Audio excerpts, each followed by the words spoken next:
खाटू श्याम जी की ये कथा वास्तव में त्याग, वीरता और अटूट भक्ति की एक अद्भुत मिसाल है। आपकी प्रेरणा के अनुसार यहाँ बर्बरीक से श्याम बनने तक की पूरी कहानी स्टेप बाय स्टेप दी गई है। कथा महादानी शीश के दानी माइनस श्री खाटू श्याम। 1 वीर बालक बर्बरीक का जन्म महाभारत काल में भीम के पुत्र घटोत्कच और माता अहिलावती के घर एक अत्यंत पराक्रमी बालक का जन्म हुआ, जिसका नाम बर्बरीक रखा गया। उनके बाल घुंघराले थे, इसलिए उन्हें बर्बरीक कहा जाता था। बचपन से ही उनमें अद्भुत वीरता के लक्षण दिखाई देने लगे थे। 2 भगवान शिव की तपस्या और 3 अमोघ बाण। बर्बरीक ने बचपन में ही शस्त्र विद्या के साथ साथ अध्यात्म का मार्ग चुना। उन्होंने भगवान शिव की घोर तपस्या की।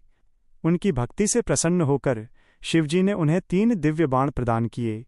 इन बाणों की शक्ति ऐसी थी कि पहले बाण से वे उन सभी लक्ष्यों को चिन्हित कर सकते थे जिन्हें नष्ट करना हो, दूसरे से जिन्हें बचाना हो, और तीसरे बाण से वे पल भर में उन सभी शत्रुओं का संहार कर सकते थे।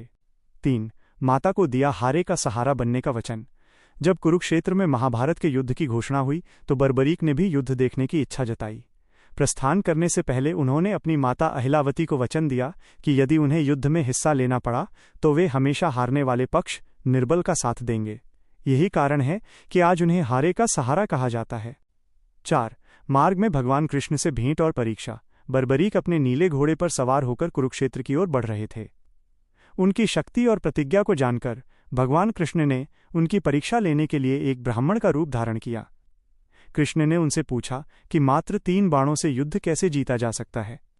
तब बर्बरीक ने एक पीपल के पेड़ के सभी पत्तों को एक ही बाण से छेद कर अपनी शक्ति का प्रदर्शन किया। कृष्ण ने चतुराई से एक पत्ता अपने पैर के नीचे छुपा लिया था, लेकिन बाण बर्बरीक की शक्ति के कारण कृष्ण के पैर के पास आकर रुक गया। 5 शीश का महादान। कृष्ण समझ गए कि यदि बर्बरीक युद्ध में शामिल हुए और कौरव हारने लगे तो अपनी प्रतिज्ञा के कारण वे पांडवों के विरुद्ध लड़ेंगे, जिससे पांडवों का विनाश निश्चित है। ब्राह्मण रूपी कृष्ण ने बर्बरीक से दान की इच्छा जताई। बर्बरीक के हाँ कहने पर उन्होंने उनका शीश सिर मांग लिया। वीर बर्बरीक समझ गए कि ये कोई साधारण ब्राह्मण नहीं है। भगवान कृष्ण के दर्शन पाकर बर्बरीक ने खुशी खुशी अपना शीश काटकर उन्हें सौंप दिया। 6 युद्ध देखने की अंतिम इच्छा। बर्बरीक ने दान देने से पहले अपनी अंतिम इच्छा व्यक्त की कि वे पूरा महाभारत युद्ध देखना चाहते हैं। कृष्ण ने उनके शीश को अमृत से सींचकर एक ऊंची पहाड़ी पर रख दिया, जहां से बर्बरीक ने पूरे युद्ध का अवलोकन किया।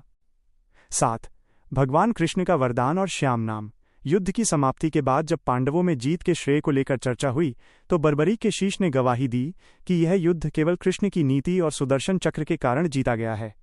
उनकी इस महानता और बलिदान से प्रसन्न होकर कृष्ण ने उन्हें अपना नाम श्याम दिया और वरदान दिया कि कलयुग में भक्त उन्हें इसी नाम से पूजेंगे और उनकी शरण में आने वाले हर हारे हुए व्यक्ति का उद्धार होगा। 8 खाटू धाम की स्थापना। कलयुग में राजस्थान के सीकर जिले के खाटू गांव में उनका शीश प्रकट हुआ। वहां के राजा को स्वप्न में आदेश मिला और एक भव्य मंदिर का निर्माण कराया गया। आज खाटू श्याम जी का ये मंदिर करोड़ों भक्तों की आस्था का केंद्र है। निष्कर्ष, बर्बरीक की कथा हमें सिखाती है कि अहंकार से शून्य होकर ईश्वर के चरणों में सर्वस्व अर्पण कर देना ही सच्ची भक्ति है। उनका त्याग उन्हें अमर बना गया। जय श्री श्याम।